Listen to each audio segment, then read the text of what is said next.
wabarakatuh. Apa kabar kalian semua? Semoga kalian tetap sehat dan semangat mengikuti pelajaran kimia bersama Ibu.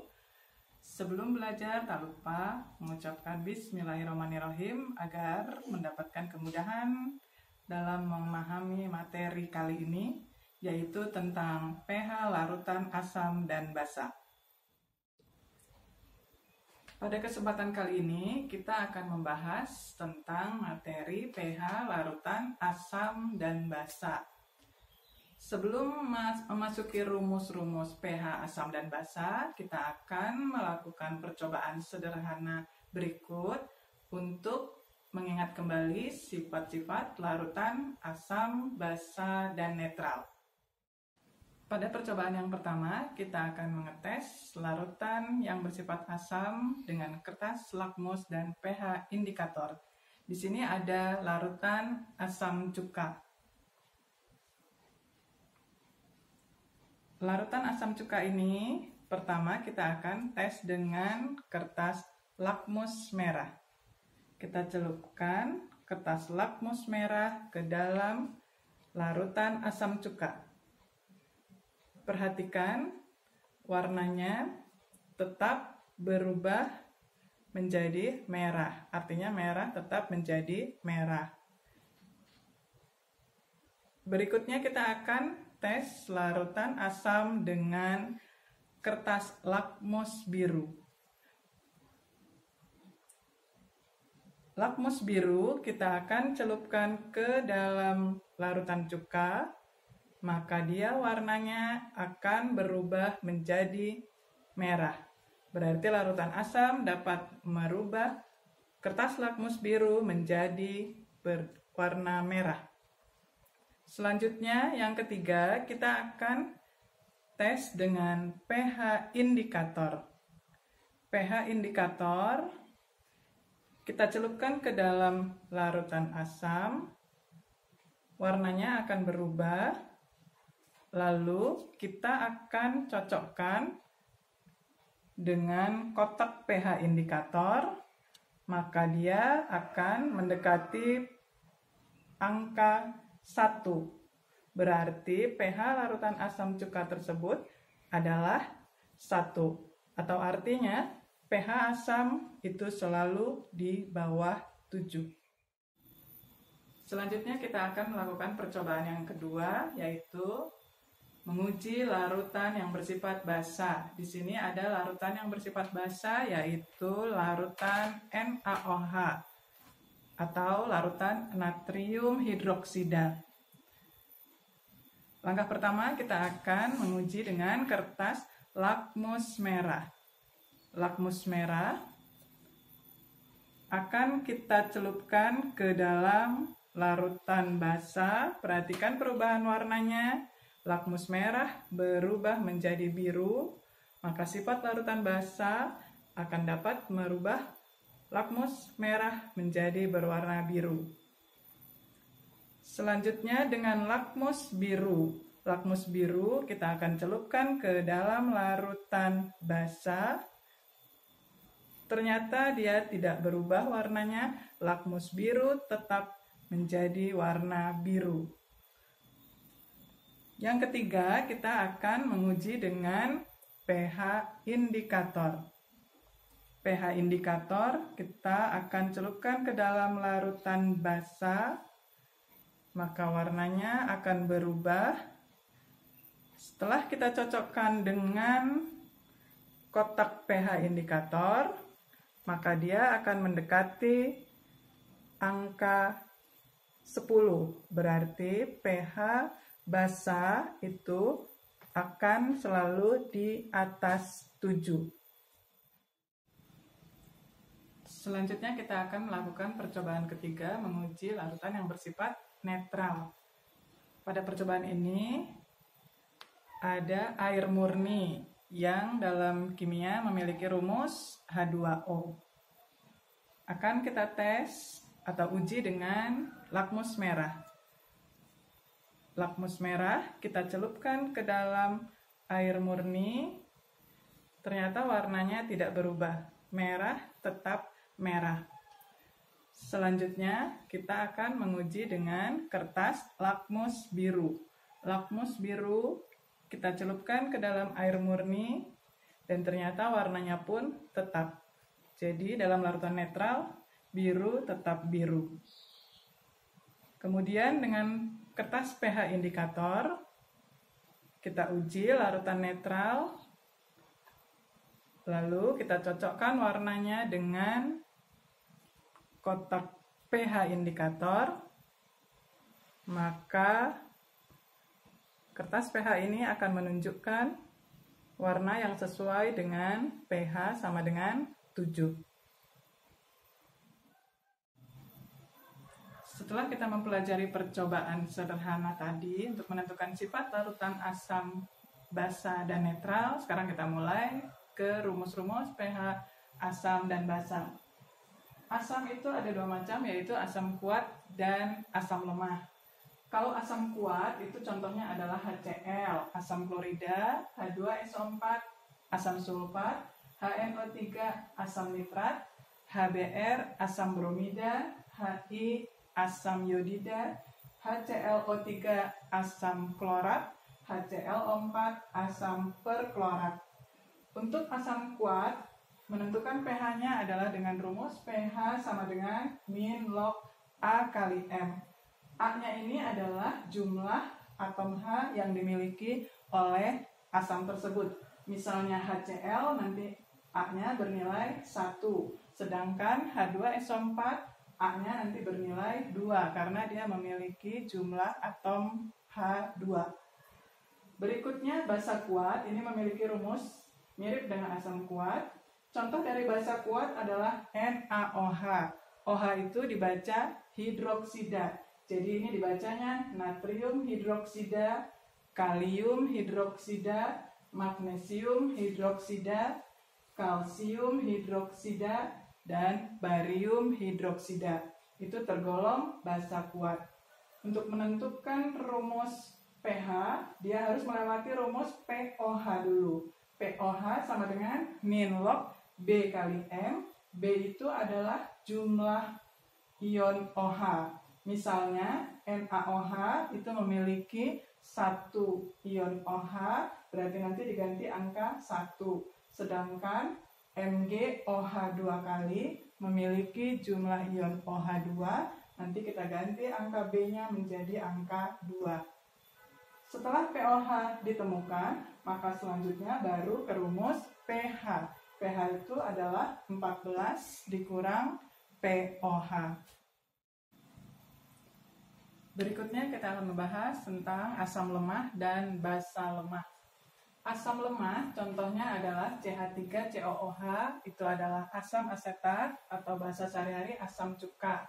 H2CO3 itu asam karbonat, HCN asam sianida, HCOOH itu asam format, HF asam fluorida, dan HNO2 asam nitrit. Untuk menghitung pH asam lemah digunakan rumus konsentrasi H+ sama dengan akar Ka kali M. Ka-nya itu adalah konstanta ionisasi asam, sedangkan M-nya adalah konsentrasi asam lemah. Jika diketahui alfa itu adalah derajat ionisasi, maka rumusnya berubah menjadi H+ sama dengan alfa kali M. Setelah didapat H+, maka kita akan menghitung pH dengan rumus pH sama dengan min log H+. Berikutnya basa lemah, contohnya ini adalah NH4OH, yaitu amonium hidroksida. FeOH itu adalah besi 2 hidroksida, dan AlOH3 itu adalah aluminium hidroksida. Untuk menentukan pH-nya, kita harus lewat dulu ke rumus OH- sama dengan Kb kali M.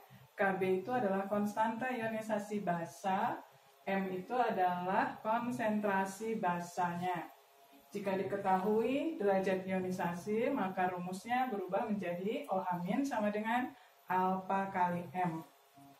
Setelah OH dapat, lalu kita ke rumus POH, yaitu min log OH min.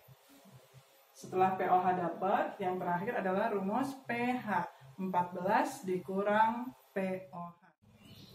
Selanjutnya kita mulai membahas tentang perhitungan pH asam kuat.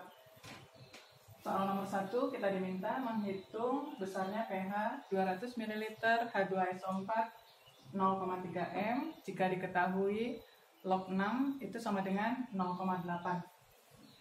Rumus pH asam kuat itu tadi adalah pH sama dengan min log A kali M, di mana A itu sama dengan jumlah atom H.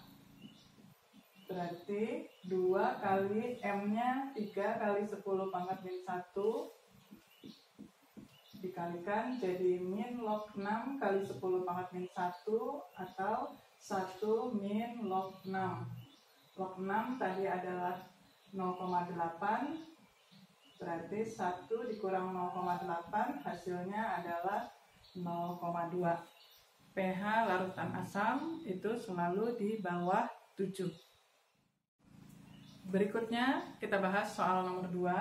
Nomor 2 kita diminta menentukan besarnya pH dari 6,3 gram HNO3 dalam 200 ml air. Jika diketahui massa atom relatif atau AR, H itu sama dengan 1, M sama dengan 14, dan O sama dengan 16. Langkah pertama kita menentukan MrHNO3.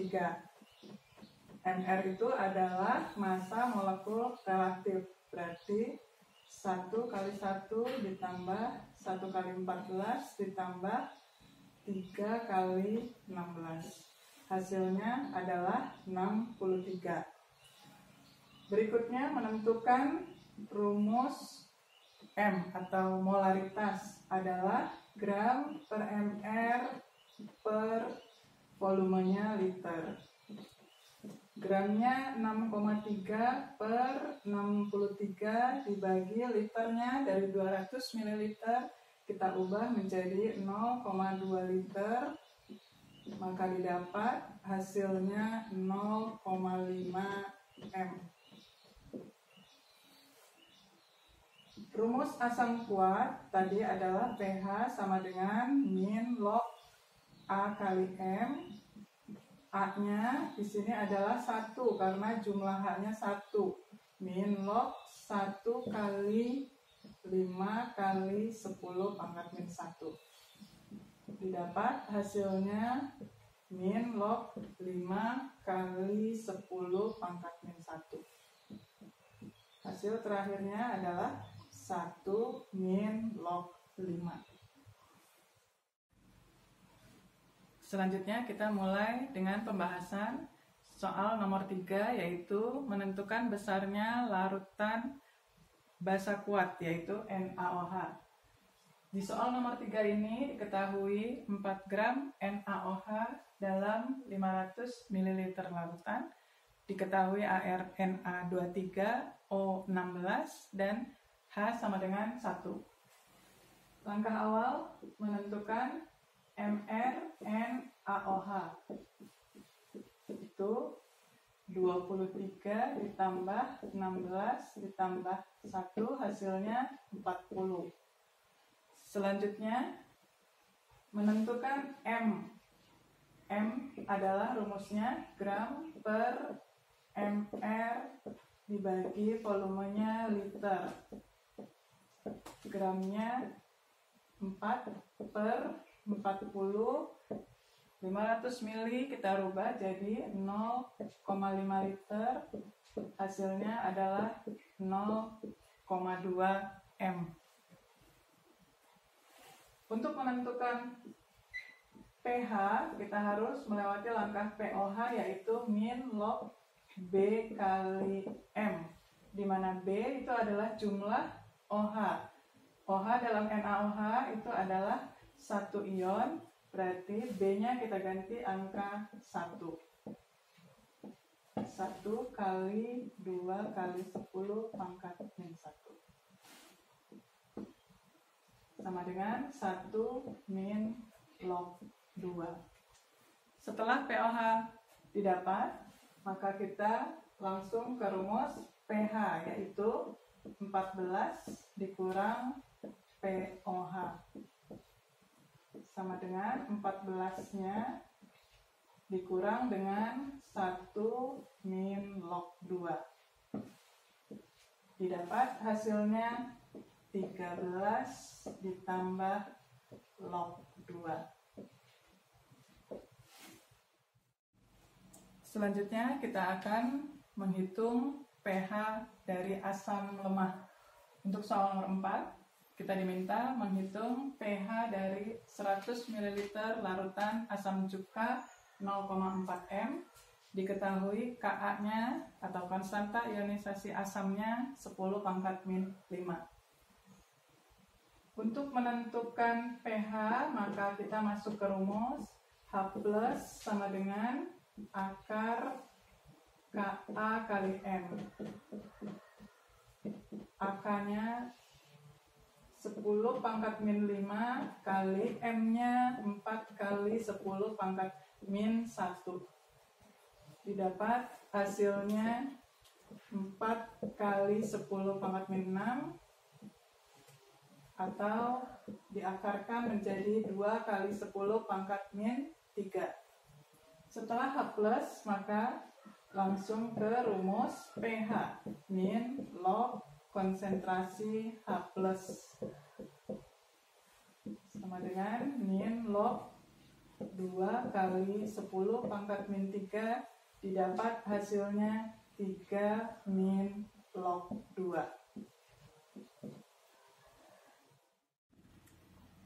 Alhamdulillah, pelajaran kimia kali ini tentang pH asam dan basa sudah selesai. Semoga kalian bisa memahami, dan selanjutnya untuk lebih mendalami materi kimia pH asam basa serta materi kimia lainnya, kalian dapat mengunjungi blog kimia. Semoga dimudahkan blogspot.com. Wassalamualaikum warahmatullahi wabarakatuh.